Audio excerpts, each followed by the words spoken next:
Okay, we're streaming now. Hope.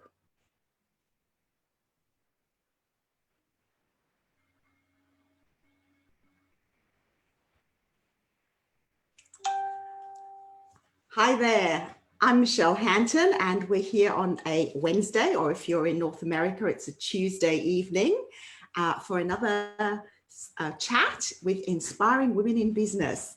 And if you're catching the replay at the end, I'll have all the details of how you can connect with my guest today, who is actually sitting in Vancouver over on the other side of the world. But she's originally from Switzerland. And I met her fairly recently because we have a few things in common, one of which is travel. And Conny is her name. She's an expert, and I love her experience, and her expertise is taking things from chaos to peace. And without further ado, I'd like to welcome Conny Graf joining me today from Vancouver. Hello, Conny. Hi, Michelle. So nice to be here. Well, it's wonderful that you've been able to join me. And how cool is it that we are able to do things like this from one side of the world to the other? Yeah, it's just amazing. I know technology is fantastic. And you're actually originally from Switzerland. And the Swiss are known for being very organized and very precise and for your clocks, etc. So are you like that? Yeah, of course. So I grew up that way, to be for sure on time. So I used to have also a boss or a superior who once said that if you're coming on time, you're late. You have to be there 5 or 10 minutes early.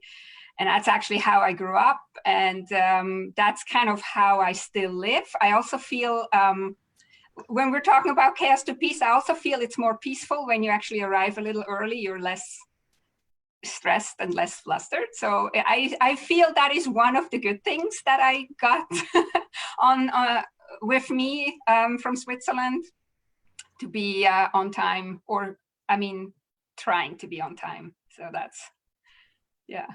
That is true, because when you're running late, or even if you're just on time, it really does set that adrenaline pumping, doesn't it? And you're flustered, you're on the back foot from the get-go.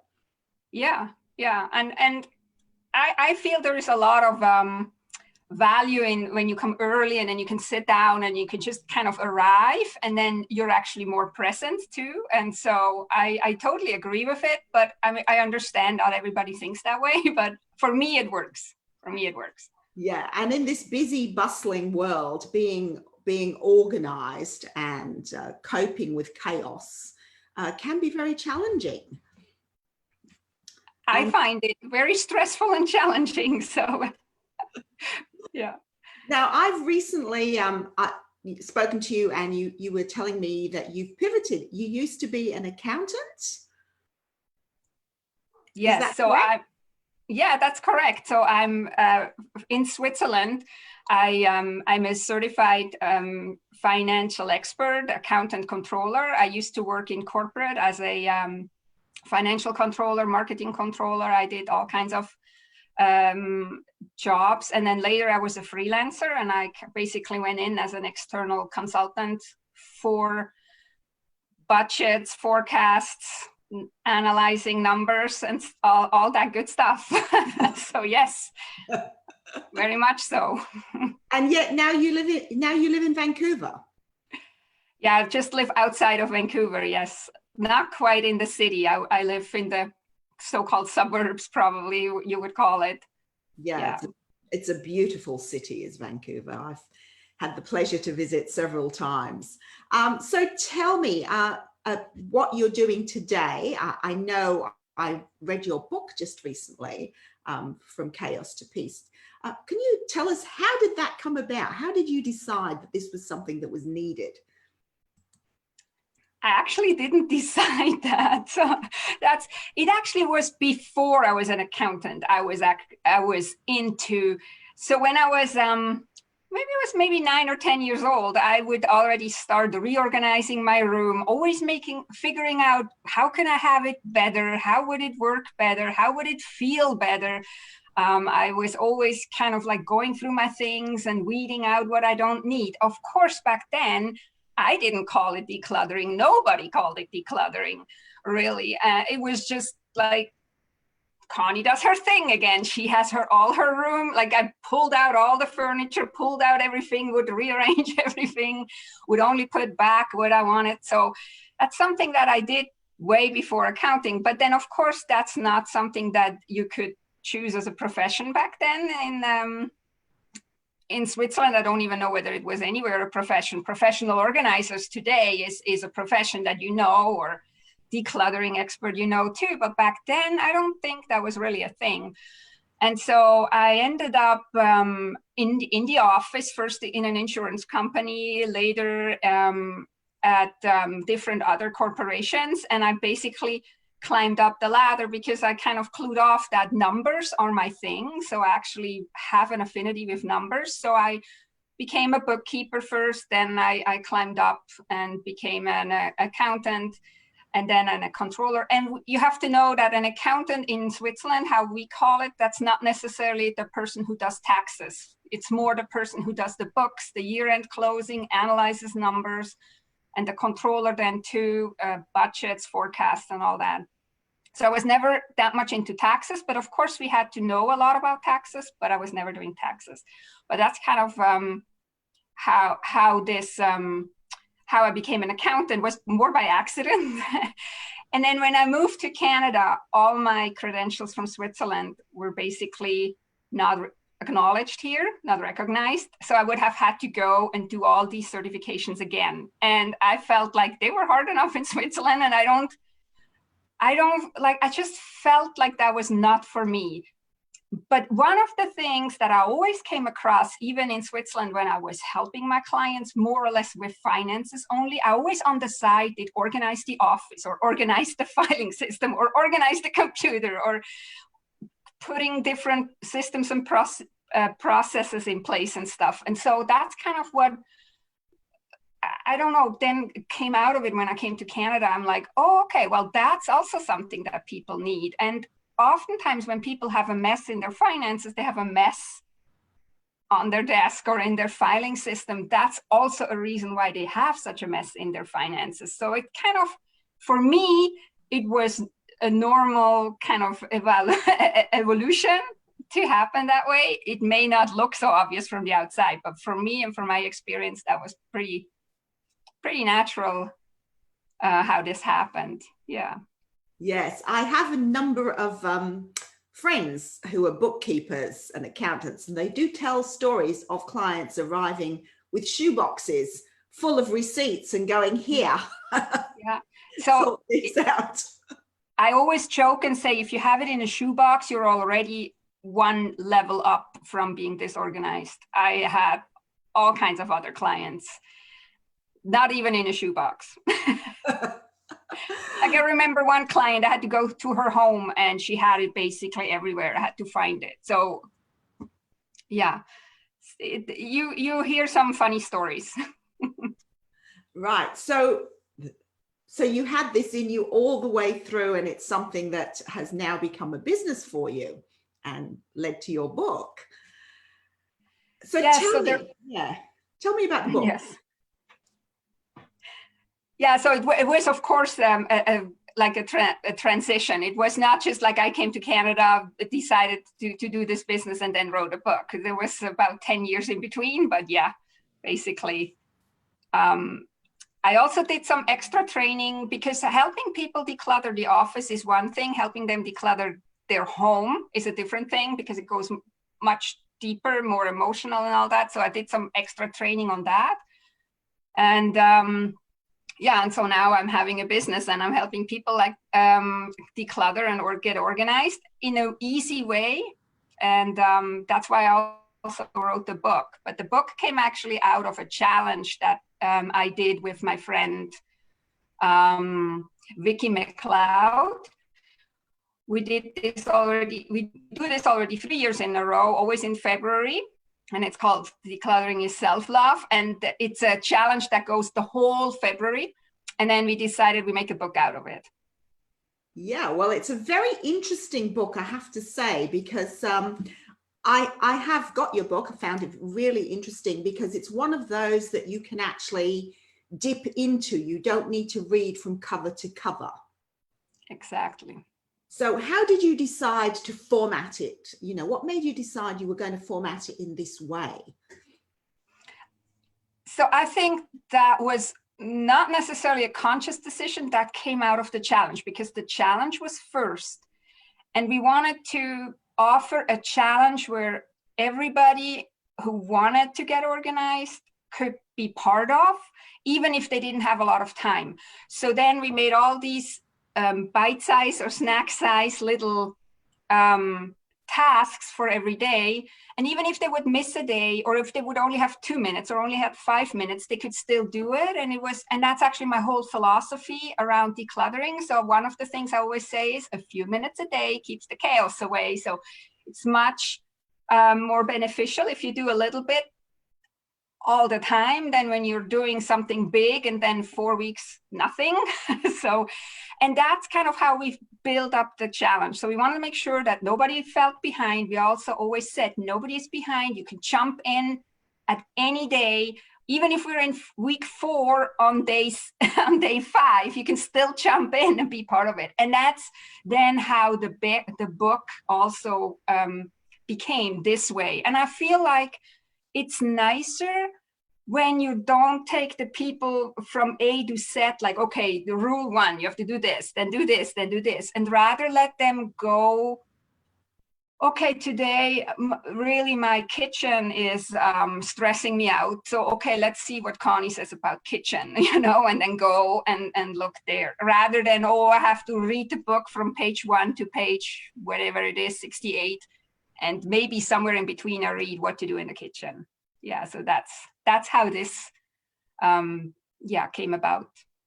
Yeah, it's great because it's got those clickable links in it. So, you know, when you're reading that thing and something resonates with you, you just click on that link. It takes you to, you know, more tip sheets, checklists, etc. And it's super practical, which is what I really liked, the bit where you can dip into it. So Maria Kondo is, you know, the famous declutterer.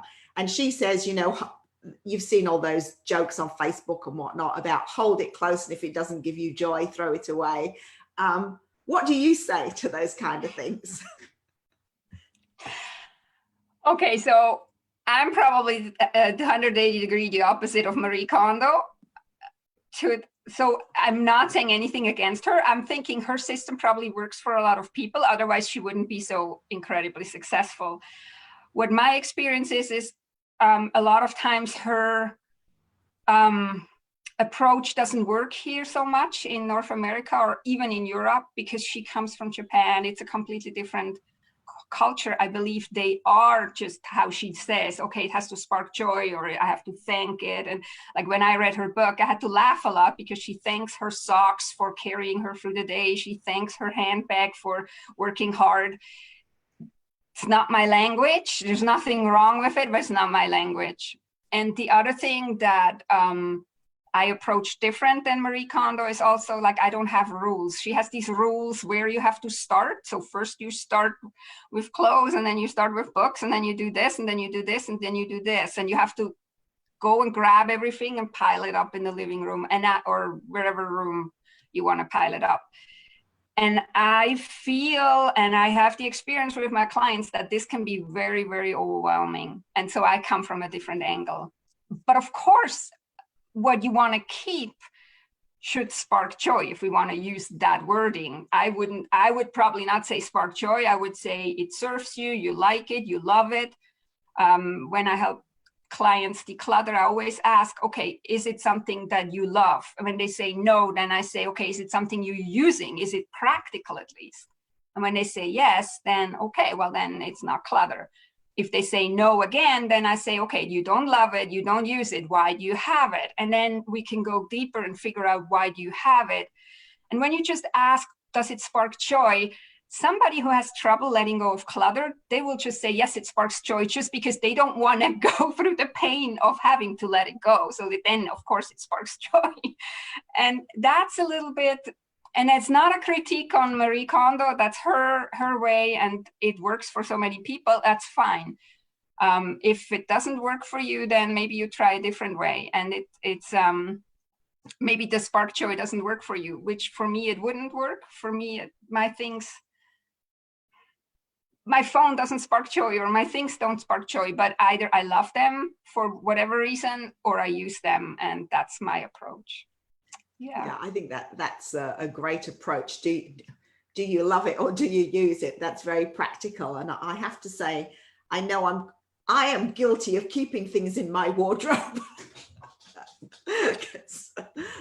Don't feel bad. We all do it. So because that is exactly it. Like, if it would be so easy to just, okay, it doesn't spark joy, away it goes, then we all could do it.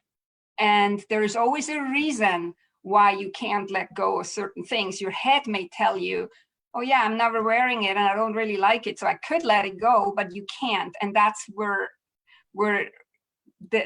you make the most progress if you actually can stay there and can go figure out why. But I always say too, is like, nobody says you have to let it go. Like, that's not my place. It's nobody's place to tell you. It's your decision alone. So there's a difference between decluttering and letting go. They're really two slightly different things.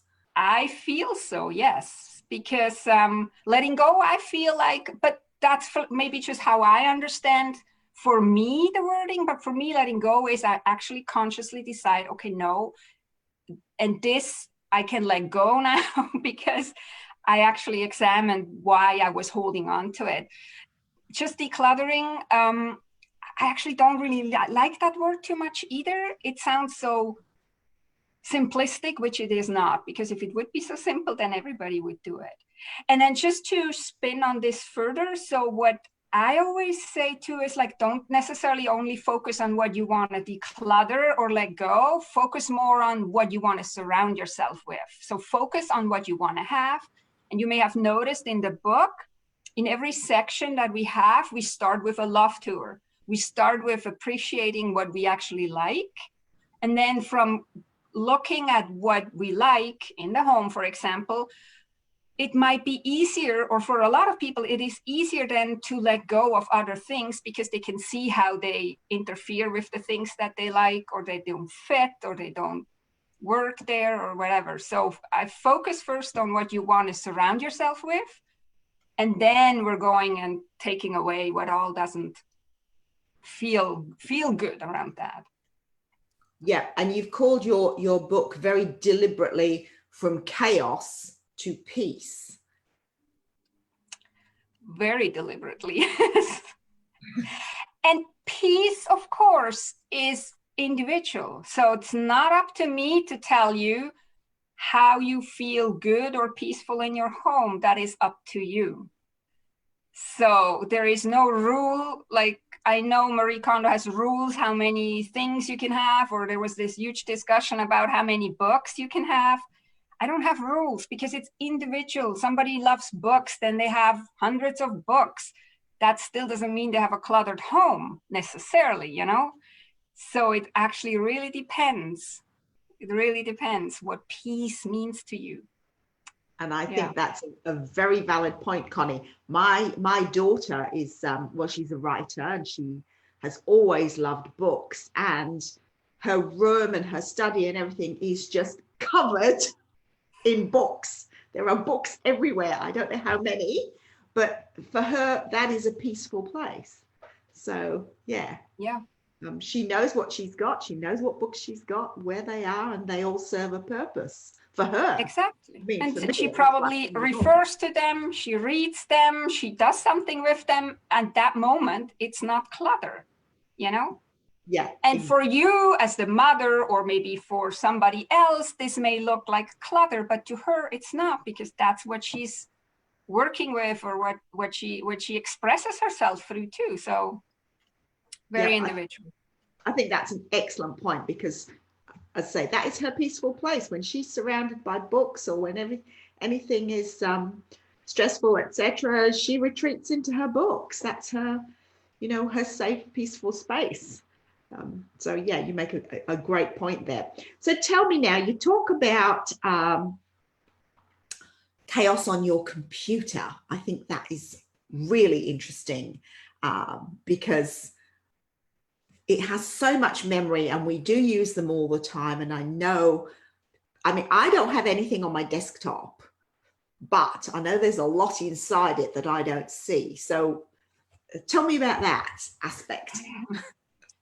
Yeah, so digital clutter, that is, it's a tricky topic, and it will become more and more important the more we move into technology. And we just made a huge jump with this whole pandemic.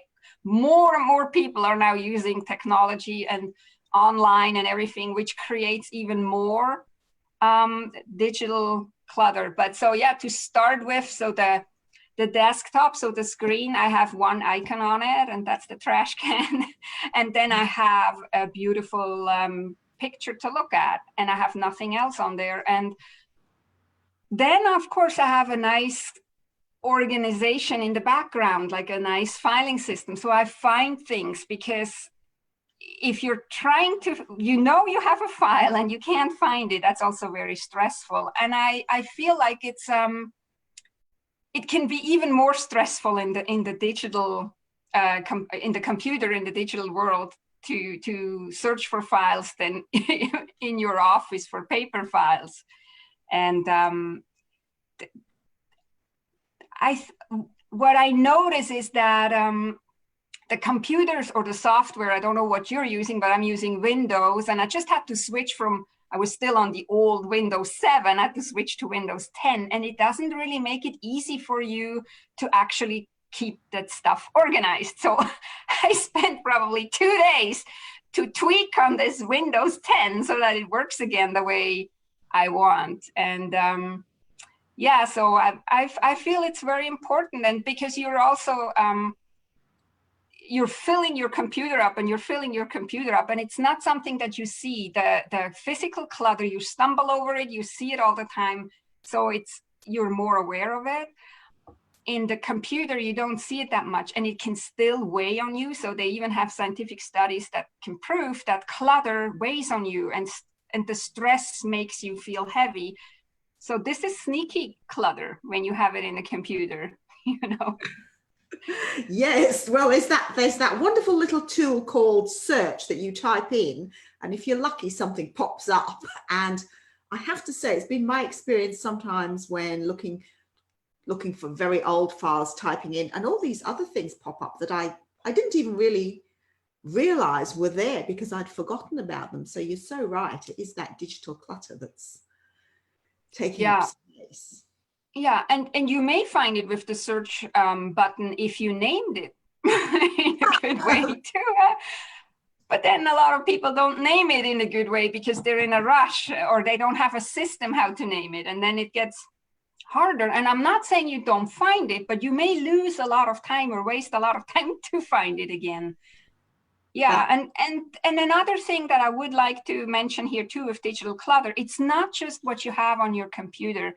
And that's what a lot of people don't clue off to. So digital clutter is also whatever is out in big internet land, like every single login you have with a retail company, or with every newsletter you signed up. When you go to the doctor, he keeps your files probably now in the cloud.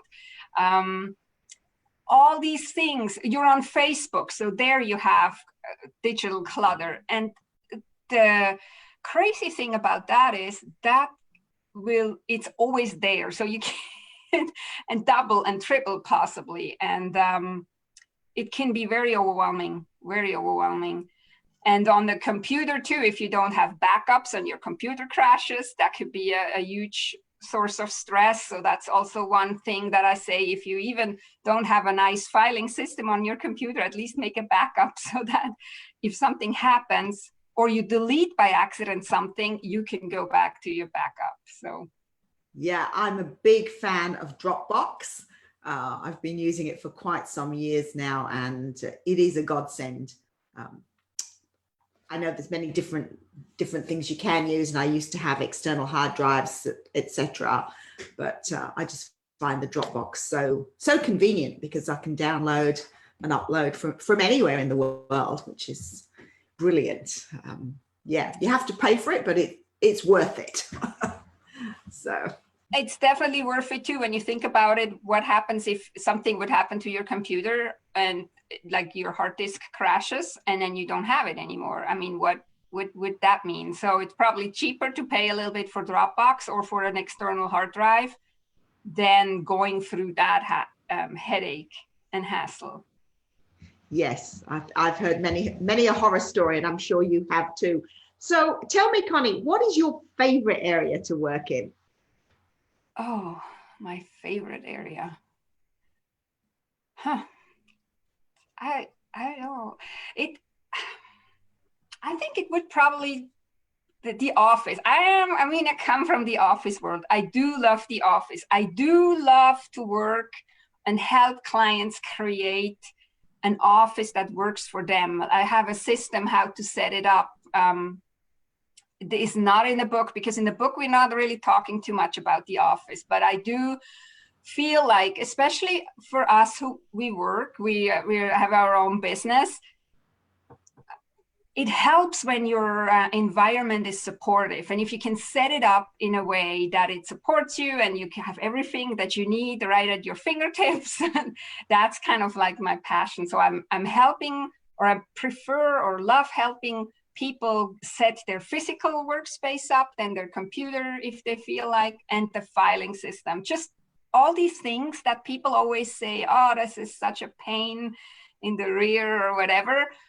I always say, like, you're making it a pain by not paying attention to it. So I can show you how you can set it up in a way that it is not a pain anymore.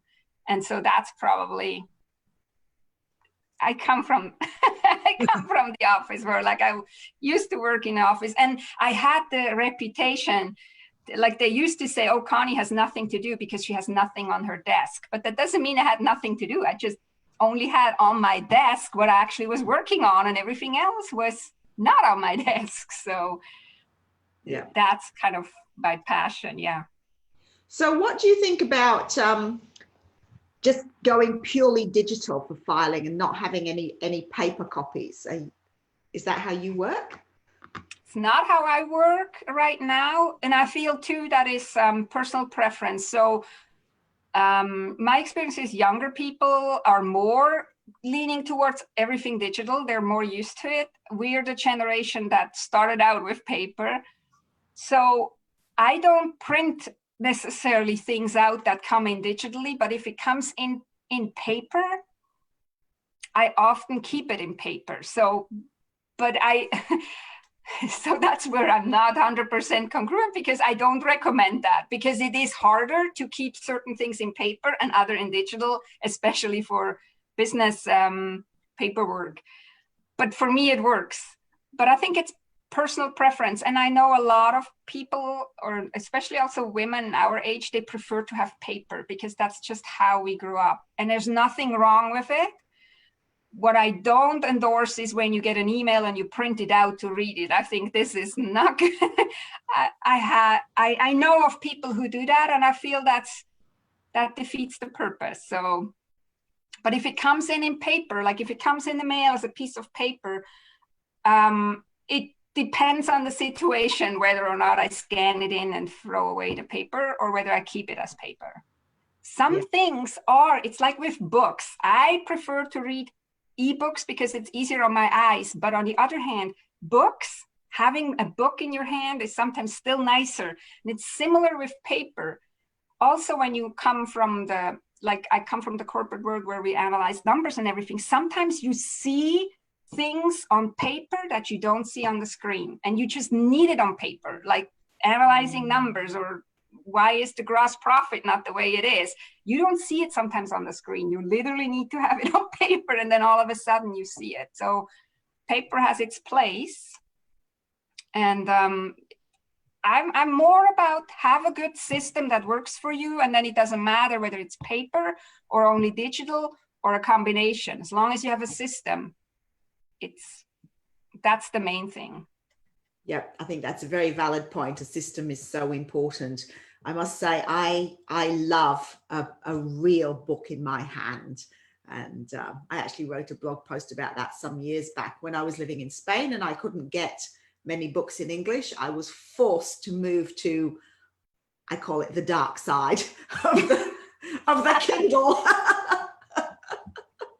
And I see it has its benefits, but there's nothing like something, you know, to lie in bed and read a real book is fantastic. Whereas the ebook, I kind of think, well, I might fall asleep and drop it on my face or drop it on the floor. Or yeah, and see, that's what I always used to do, read a book at night in bed, and my eyes just don't want to do that anymore, but I can still read a Kindle book in bed, and I love reading in bed more than insisting on paper books. So a lot of my books are now Kindle books, and I learned to work with it. So there's a lot of advantages too to Kindle books, because you can, like, it has like 4 highlighter already built in. So I have a system, which color, if I highlight something, which color means what.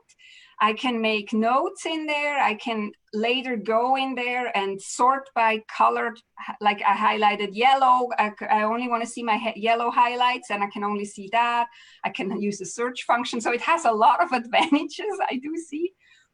Oh. But yeah, like the soul in me sometimes still thinks like a real book would be nicer, but my eyes say, yeah, but I can't read in the evening anymore, these little tiny letters. So then the ebook comes handy. Yes, there are many advantages. And it is, I think it has made things more open to us using the digital technology. We have options of both, but I suppose if you never had a different option, you wouldn't miss it.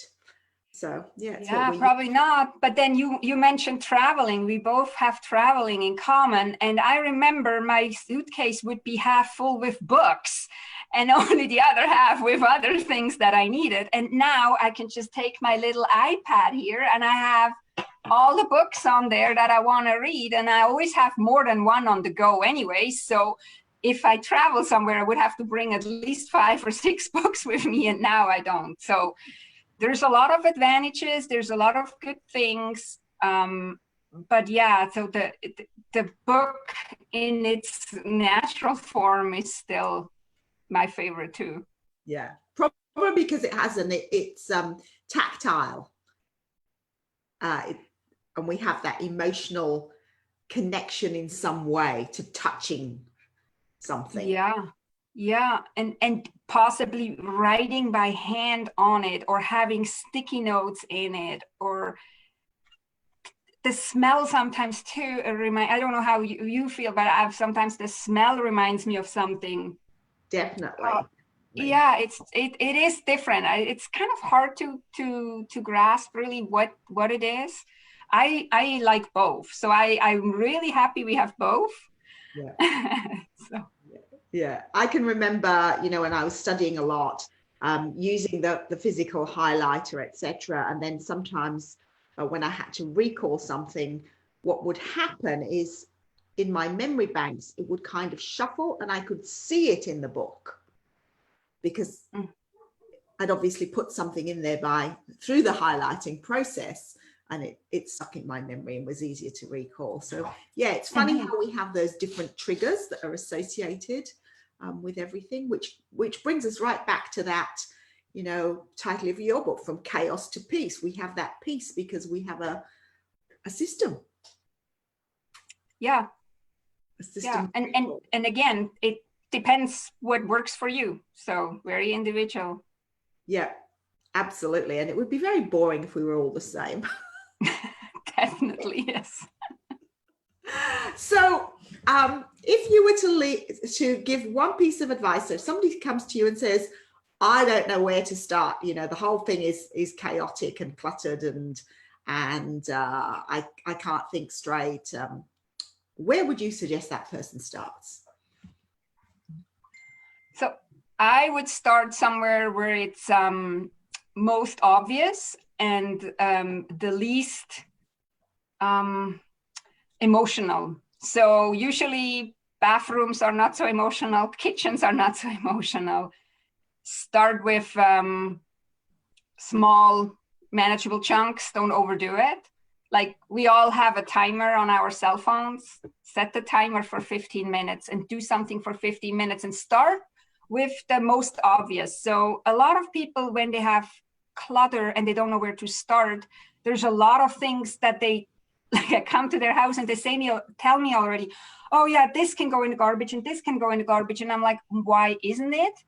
And oh yeah, I just didn't get around to it yet. So you can start with these obvious things and get rid of these. But I would really suggest that you start with not so emotionally charged areas, because you need to get into the habit first of letting go, because it does get easier when you're used to it. And then do every day a little bit, even if it's just 5 minutes, to get into the habit of doing something. And you may think that just 5 minutes a day, you have such a big mess that makes no difference, but it makes more of a difference if you do every day a little bit something than if you don't do anything and just always think, oh, when I have a whole weekend and I can do it. But then that weekend never comes, because who wants to dedicate a whole weekend to decluttering? So that weekend will never come, so nothing changes. So rather start now and start changing. So that's what I would say. Yep, I love that that advice. Start with something that you don't have that emotional connection to, and bit by bit. And I think it's really like everything, isn't it? It's about just making a start, that first step in anything.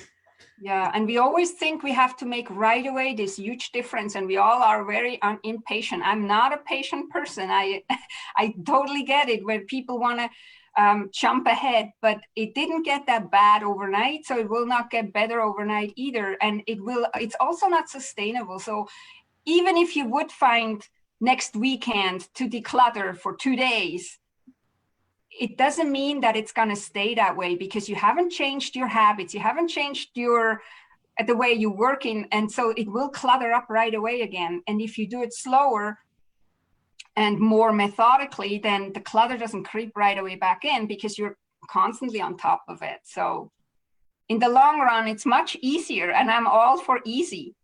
And people make their life so hard sometimes, and I'm all about easy. I say, don't make it hard on yourself, make it easy on yourself, and then it will be enjoyable. Decluttering sessions should make you feel good and light afterwards. If it makes you exhausted and heavy, then you did either too long or you were not ready for the emotional things that you were trying to declutter.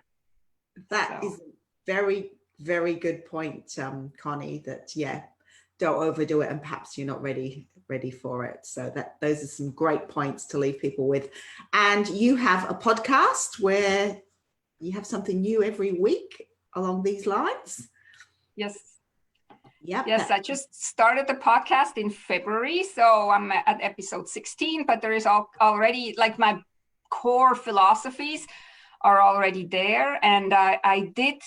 Most of the episodes are laid out in a way that you can actually go and declutter something while you're listening. So they're short enough that you're not feeling like, oh, I don't have a whole hour to do something. They're between 12 and 15 minutes. You can go and, I always joke and say, you can go and declutter your sock drawer and or anything else. And you can listen to it and then over and over listen to it, or just take the tips and implement them in your life. That's great. Bite-sized chunks. Well, thank you so much, Connie. That has been super interesting. And if anybody's got any questions for Connie, you can pop them in the comments below. She'll come back and revisit them later. Because when we do this live streaming into Facebook, it's really hard to read the comments at the same time as have a chat. So I've been talking to Conny Graf all the way over in Vancouver, who's been sharing these wonderful tips with us. And if you would like to connect with Connie, I'm putting the details here on the screen of her website. And if you go to Connie's website, what you will find is from there the links to her Facebook page, to her podcast, to that great book that I mentioned, from Chaos to Peace, which I do absolutely recommend. And those of you who know me are well aware I only recommend something if I have found it valuable myself. And I have to say, I found this book super valuable. So if you need some help getting from chaos to peace, go and grab a copy, have a look at it. Yeah, or just listen to her podcast and take some tips from there. So Conny, thank you so much for joining me. It's been an absolute pleasure to have you here talking and sharing your wisdom and your knowledge. Would you like to leave any closing remarks for folks? I just want to thank you, Michelle, for the kind words for my book, and that I was able to come and talk with you here. It's really a passion of mine. I'm hoping that people hear the message that it doesn't have to be all or nothing, that you can actually really, a few minutes a day keeps the chaos away. And yeah, and they can start small and short, and it will get better. So yeah, listen to my podcast or check out my website. And if you have questions, then leave them in the comments and I will come and answer. And thanks you very much, Michelle, again, for the opportunity to be here and talk with you. Well, thank you so much, Conny. It's been my great pleasure. And I'm so pleased that you're able to share with us and spend some time with us in the future in Australia today, where it's Wednesday and you're just about ready. I'm still in the past. Still in the past over in Vancouver. Okay, thank you, Conny. Thank you, everyone who's tuned in today or catching the replay. I'm Michelle Hanton from Dragon Sisters with Inspiring Women in Business, and I'll be back next Wednesday with another fabulous guest, also from Canada too, joining me, but from the other side of Canada. Okay, thank you. Ciao for now. Stay safe. Thank you. Bye-bye.